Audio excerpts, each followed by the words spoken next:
Open Stax Psychology Chapter 4 Continued Section 4.5 Substance Use and Abuse. While we all experience altered states of consciousness in the form of sleep on a regular basis, some people use drugs and other substances that result in altered states of consciousness as well. This section will present information relating to the use of various psychoactive drugs and problems associated with such use. This will be followed by brief descriptions of the effects of some of the more well-known drugs commonly used today. Substance Use Disorder. The 5th edition of the Diagnostics and Statistical Manual of Mental Disorders, 5th edition, DSM-5, is used by clinicians to diagnose individuals suffering from various psychological disorders. Drug use disorders are addictive disorders, and the criteria for specific substance use disorders are described in DSM-5. A person who has a substance use disorder often uses more of the substances than they originally intended to, and continue to use the substances despite experiencing significant adverse consequences. In individuals diagnosed with a substance use disorder, there is a compulsive pattern of drug use that is often associated with both physical and psychological dependency.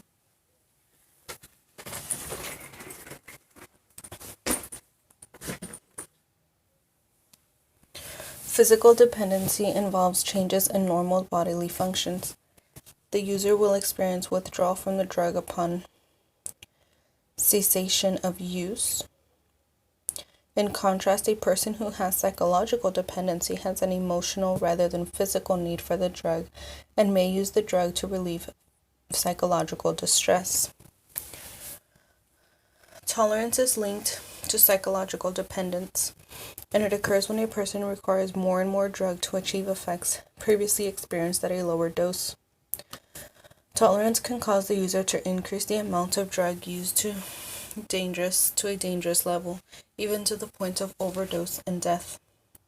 Drug withdrawal includes a variety of negative symptoms experienced when drug use is discontinued. These symptoms usually are opposite of the effect of the drug. For example, withdrawals from a sedative drug often produce unpleasant arousals and agitation. In addition to withdrawal, many individuals who are diagnosed with substance use disorder will also develop tolerance to these substances. Psychological dependency on drug craving is a recent addition to the diagnostics criteria for substance use disorder in DSM-5. This is an important factor because we can develop tolerance and experience withdrawal from any number of drugs that we do not abuse. In other words, physical dependency in and of itself of limited utility in determining whether or not someone has a substance use disorder. Drug categories.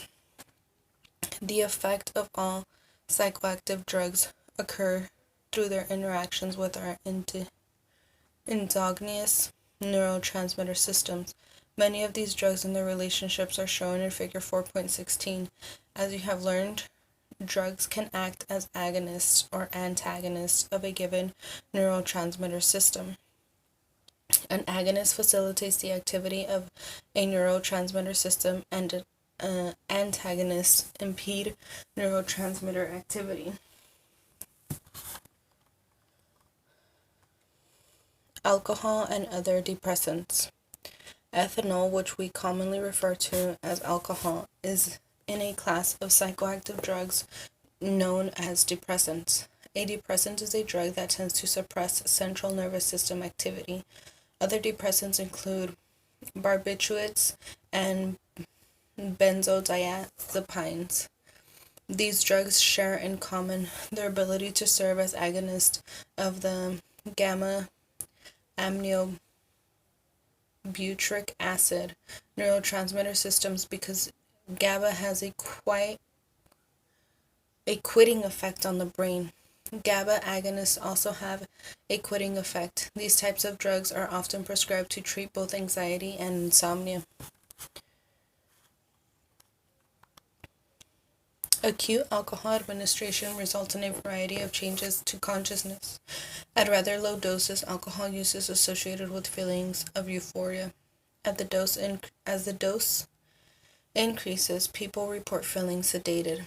Generally, alcohol is associated with decreases in reaction time and visual acuity, lowered levels of alertness, and reduction in behavioral control. With excessive alcohol use, a person might experience a complete loss of consciousness and or difficulty remembering events that occurred during a period of intoxication. In addition, if a pregnant woman consumes alcohol, her infant may be born with a cluster of birth defects and symptoms collectively called fetal alcohol spectrum disorder or fetal alcohol syndrome. With repeated use of many central nervous system depressants such as alcohol, a person becomes physically dependent upon the substance and will exhibit signs of both tolerance and withdrawal. Psychological dependence on these drugs is also possible. Therefore, the abuse potential of central nervous system depressants is relatively high. Drug withdrawal is usually an aversive experience, and it can be life-threatening. It can be a life-threatening process in individuals who have a long history of very high doses of alcohol and or barbiturates. This is of such concern that people who are trying to overcome addiction to these substances should only do so under medical supervision. Stimulants. Stimulants are drugs that tend to increase overall levels of neural activity. Many of these drugs act as agonists of the dopamine neurotransmitter systems. Dopamine activity is often associated with reward and craving. Therefore, drugs that affect dopamine neurotransmission often have abuse liability. Drugs in this category include cocaine, amphetamines,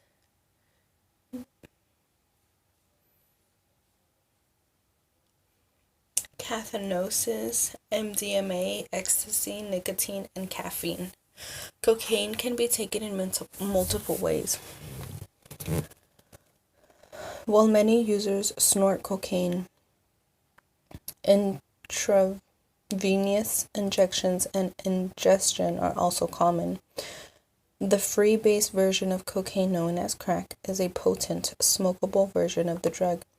Like many other stimulants, cocaine agonizes the dopamine neurotransmitter systems by blocking the reuptake of dopamine in the neural synapses. I'm sorry, I don't know how to say this word. Amphetamines have a mechanism of action quite similar to cocaine in that they block the reuptake of dopamine in addition to stimulating its release. While amphetamines are often abused, they are also commonly prescribed to children diagnosed with attention deficit hyperactivity disorder. It may seem counterintuitive that stimulating medications are prescribed to treat a disorder that involves hyperactivity, but the therapeutic effect comes from increasing in neurotransmitters activity within certain areas of the brain associated with impulse control.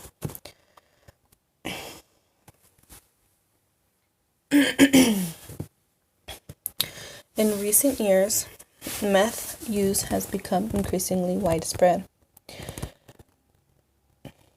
Methamphetamine is a type of amphetamine that can be made from ingredients that are really readily available. Despite recent changes in laws designed to make obtaining pseudoephedrine more difficult, methamphetamine continues to be easily accessible and relatively inexpensive drug option.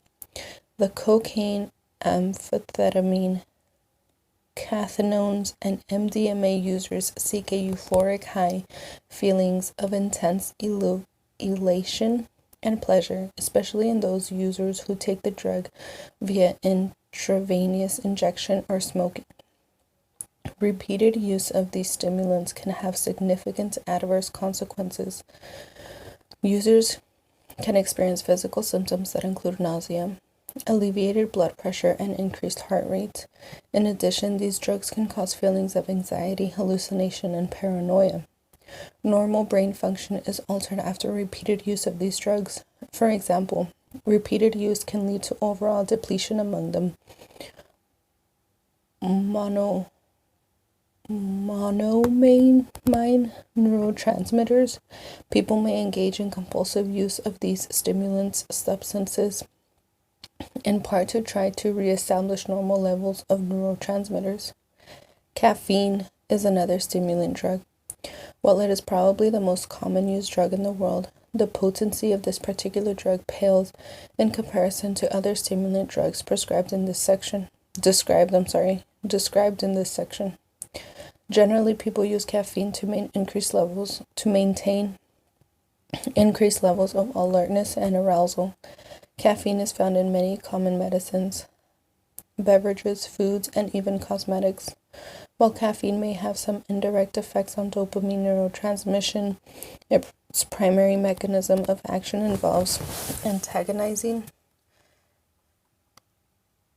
and adenosine activity. While caffeine is generally considered a relatively safe drug, high blood levels of caffeine can result in insomnia, agitation, muscle twitching, nausea, irregular heartbeat, and even death. In 2012, Croman and Nielsen reported on a case study of a 40-year-old woman who suffered significant ill effects from her use of caffeine.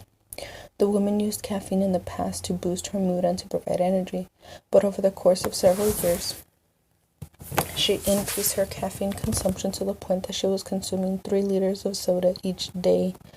Although she had been taking a prescription antidepressant, her symptoms of depression continued to worsen and she began to suffer physically, displaying significant warning signs of cardiovascular disease and diabetes. Upon admission to an outpatient clinic for treatment of mood disorders, she met all of the diagnostic criteria for substance dependency and was advised to dramatically limit her caffeine intake. Once she was able to limit her use to less than 12 ounces of soda a day, both her mental and physical health gradually improved. Despite the prevalence of caffeine use and the large number of people who confess to suffering from caffeine addiction, this was the first published description of soda dependency appearing in scientific literature. Nicotine is highly addictive, and the use of tobacco products is associated with increased risk of heart disease, stroke, and a variety of cancers. Nicotine exerts its effect through its interaction with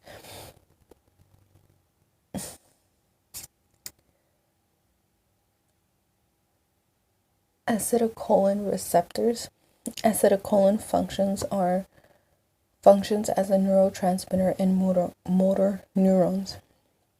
In the central nervous system, it plays in arousal and reward mechanisms. Nicotine is mostly commonly used in forms of tobacco products like cigarettes or chewing tobacco. Therefore, there is a tremendous interest in developing effective smoking cessation techniques. To date, people have used a variety of nicotine replacement therapies in addition to various psychotherapeutic options in an attempt to discontinue their use of tobacco products. In general, smoking cessation programs may be effective in the short term, but it is unclear whether these effects persist. Opioids. An opioid is one of the categories of drugs that includes heroin, morphine, methadone, and codeine. Opioids have analgesic properties, that is, they decrease pain. Humans have an endogenous opioid neurotransmitter system. The body makes small quantities of opioid compounds that bind to opioid receptors, reducing pain and producing euphoria. Thus, opioid drugs, which mimic this endogenous pain-killing mechanism have an extremely high potential for abuse. Natural opioids called opiates are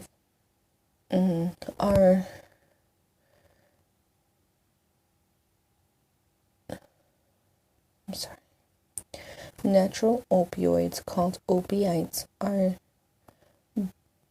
derivatives of opium, which is a naturally occurring compound found in a poppy plant. There are now several synthetic versions of opiate drugs, correctly called opioids, that have potential pain-killing effects, and they are often abused. For example, the National Institute of Drug Abuse has sponsored research that suggests the misuse and abuse of the prescription painkillers hydrocodone and oxycodone are significant public health concerns. In 2013, the U.S. Food and Drug Administration recommended tighter controls on their medical use. Historically, heroin has been a major opioid drug of abuse. Heroin can be snorted, smoked, or injected intravenously. Like the stimulant described earlier, the use of heroin is associated with an initial feeling of euphoria, followed by periods of agitation. Because heroin is often administered via intravenous injection, users often bear needle track marks on their arms and, like an abuser of intravenous drugs, have an increased risk of contraction of both tuberculosis and HIV. Aside from their utility as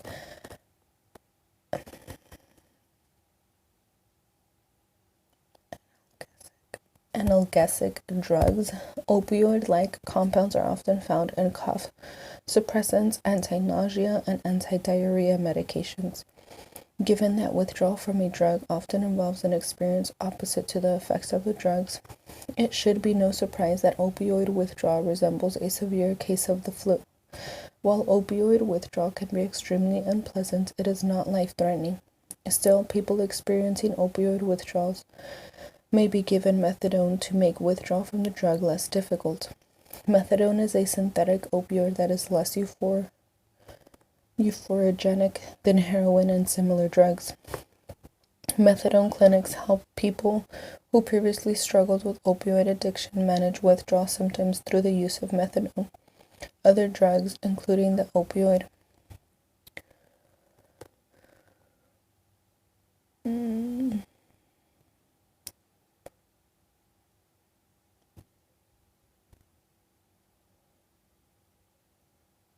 epinephrine. There we go. I'm sorry. Other drugs, including opioid epinephrine, have also been used to alleviate symptoms of opioid withdrawal. Codeine is an opioid with relatively low potency. It is often prescribed for minor pain, and it is available over the counter in some other countries. Like all opioids, codeine does have abuse potential. In fact, abuse of prescription opioid medication is becoming a major concern worldwide.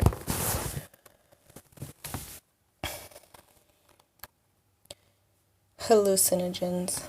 A hallucinogen is one of a class of drugs that results in profound alterations in sensory and perceptual experiences. In some cases, users experience vivid visual hallucinations. It is also common for these types of drugs to cause hallucinations of body sensations and a skewed perception of the passage of time. As a group, hallucinogens are incredibly varied in terms of the neurotransmitter systems they affect. Mescaline and LSD are serotonin agonists, and PCP and ketamine act as antagonists of the NMDA glutamate receptors. In general, these drugs are not thought to possess the same sort of abuse potential as other classes of drugs discussed in this section.